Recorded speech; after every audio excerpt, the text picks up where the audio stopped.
Sienna God, hello all, Osha Sahia, good evening and Wado, thank you for watching. So this is day 5 of Lone Wolf Alpha Squad Copy Over by James Rink, and this is his story. So in this photo it says July 1952, Nazi UFO flyover to pressure Americans into a treaty.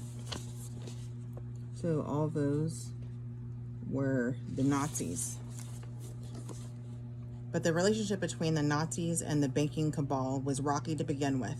The cabal began to unite against a common enemy, the USA, gave away nuclear secrets to the USSR, and in 1949, the Soviets tested their first nuclear bomb.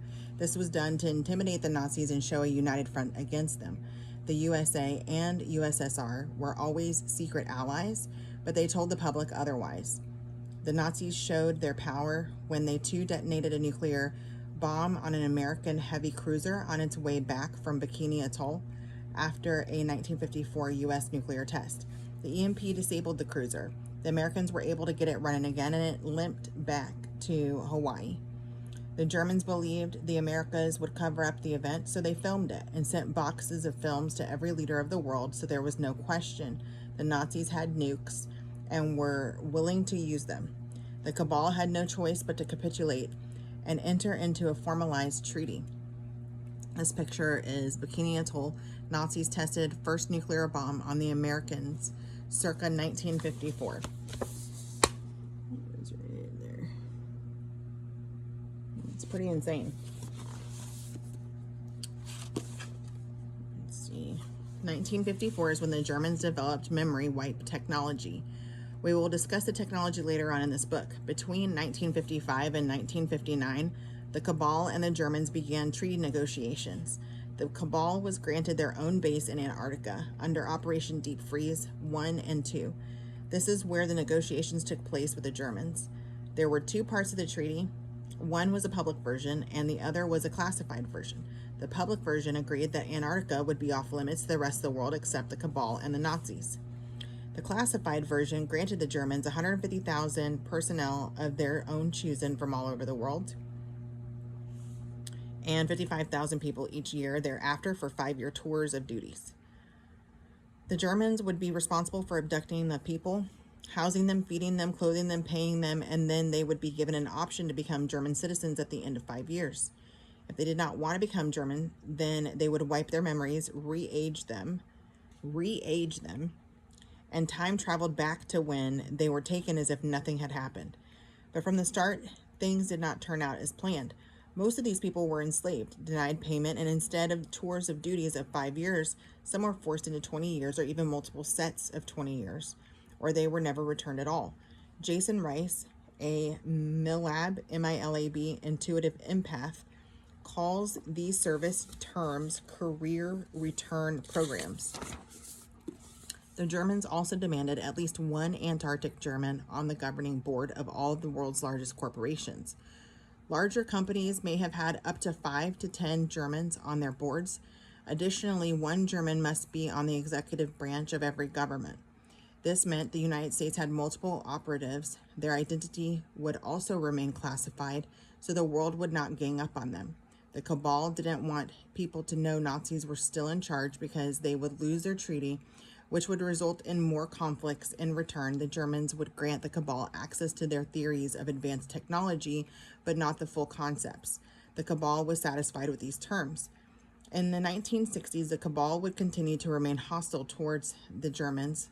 Cabal, MIEC corporations, the RAND Corporation, TRW, Philco, Lockheed, German Dynamics, Northrop Grumman, Space Technology, NASA, JPL, Boeing would develop very advanced technology, but the Germans on the board of these companies would block the technology and transfer it to the Germans instead. This is why so many new advanced technologies appear in publications like Popular Science, and then you never hear about them again. I might have to get me that magazine, man.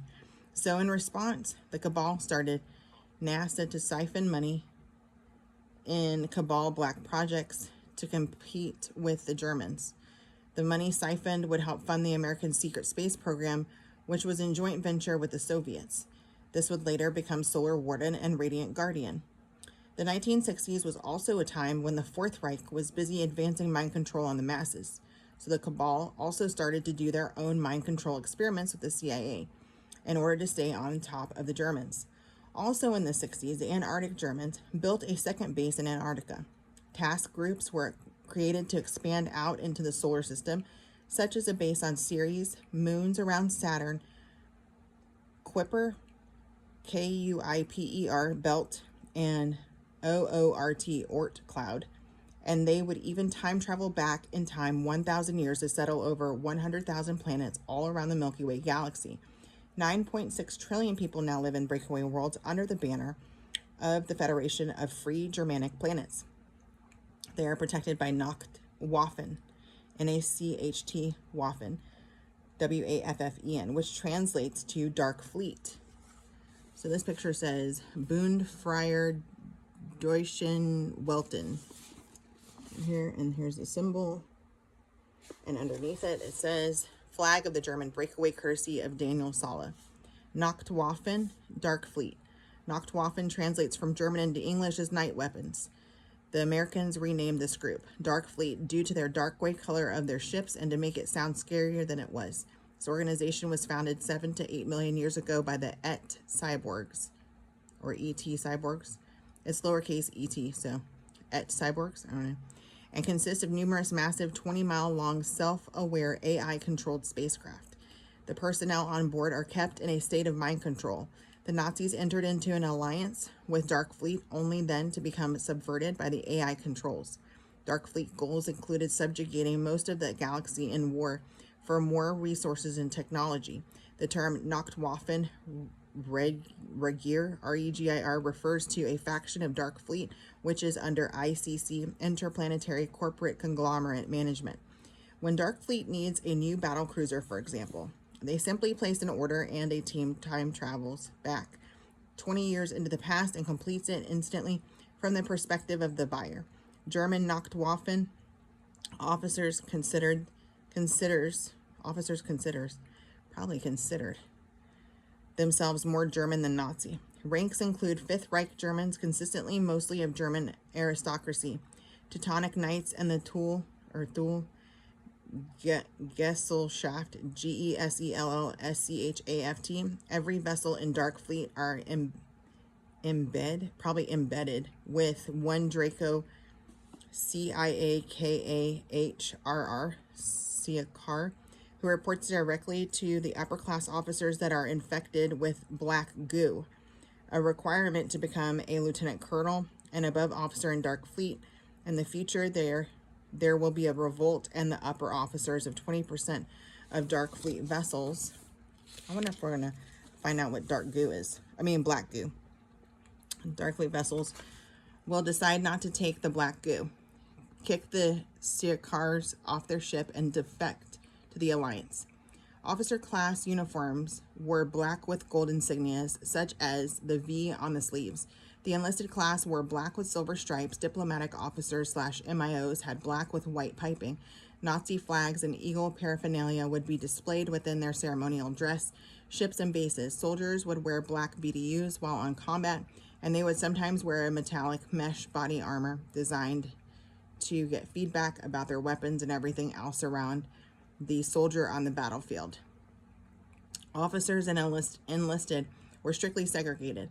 The Dark Fleet logo below it literally says that the Dark Fleet logo below show up on starship computers, screens, some typos, when coordinates are set for travel to planet Earth, indicating its off-limits status. Much more could be explained about Dark Fleet, but for the sake of time, let's continue on. Man, I wish he would have went in depth on some of this stuff. Let's see. That's what it looks like. Kind of weird to have chains around the Earth, don't you think? The Zoro no Kyushu, rulers of the sky. The Japanese SSP component of the Axis powers was also granted access to these programs and referred to themselves as Yozoro no Kyushu, which translates into rulers of the midnight sky.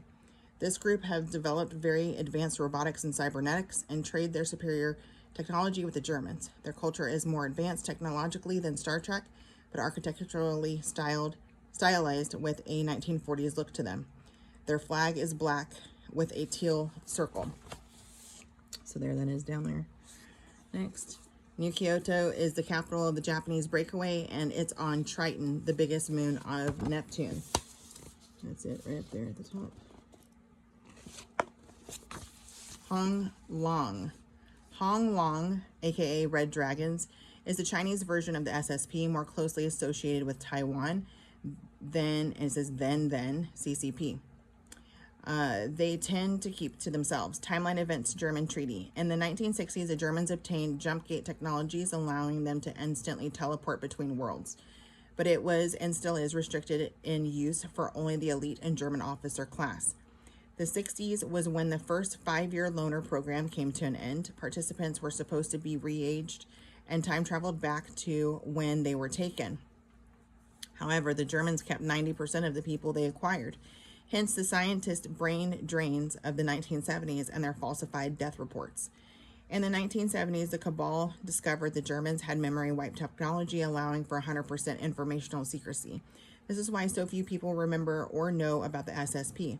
The cabal coveted this technology greatly and eventually got their hands on it in 1979 thanks to a joint KGB-CIA operation in which they got one of the Antarctic German security forces to turn. After they acquired the tech, they made it look like they accidentally discovered it.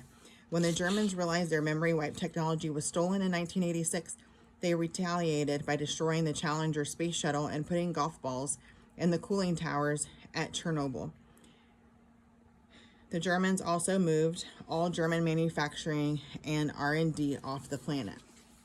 I wonder if that's where that came from Men in Black, that little memory wipe dilly. The Germans were also very worried a cowboy president would retaliate with nukes, so they sent down a brown paper package to Reagan and Gorbachev with an old 1979 non-operational memory wipe device, which by the late 80s, the cabal was able to reverse engineer and incorporate into their black projects.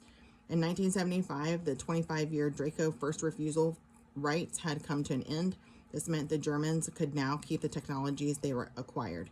By the 1970s, the Germans got their populations up in outlying colonies to self-sustainable levels. They also began to master time travel technology. Time is circular, not linear. If you change point A, point B will change into a timeline fold back, resulting in Mandela effects. That's probably why a lot of us remember certain things and others don't. That makes sense. To create a minimum of timeline ripples, they have to be very careful of going into the past and changing the outcomes of timelines, as they would find something else would happen, and now they would have multiple problems. ICC, Interplanetary Corporate Conglomerate. Around the mid-1970s, the Germans created the Interplanetary Corporate Conglomerate, tasked with running Lunar Operations Command on the Moon and the Mars Colony Corporation. Colonies on Mars. ICC policy would be dictated by a group of 7 mobster families known as the Triumvirate. Triumvirate? Triumvirate. The Triumvirate, or Virate, is headed by groups like Kruger, Monarch, Mobuis, MOBUIS, Dark Fleet, and now Space Force, which is flipping the council to more positive. Here is their symbol. Right there. Planetary Corporations is a subset of ICC. This logo is courtesy of ELKA, E-L-K-A. The stars represent navigation. The wings symbolize freedom of spaceflight. Thunderbolt is the power to succeed. The silver pyramid is for hidden knowledge, and the crown represents their elite trained assets. JDCF, or Joint Defense Command Force. I have like a minute. The ICC also established a JDCF, or Joint Defense Command Force, which oversees the military branch of the SSP, which includes the Mars Defense Force, Earth Defense Force, and now the Space Force. JDCF headquarters is on the Moon, but they have training facilities on both the Moon and at the Mars Colony Corporation headquarters at Ares Prime, where they also subcontracted mercenary work to the Kruger military contractor. Kruger uniforms were a light brown color with yellow lettering on them. The Mars Defense Force used digital camo that was always actually a mesh uniform that had a metal mesh in the fabric. All right, we'll leave it there. Dante ko hangi kagayuin ng kachanaske till we meet again. Love you, Mina.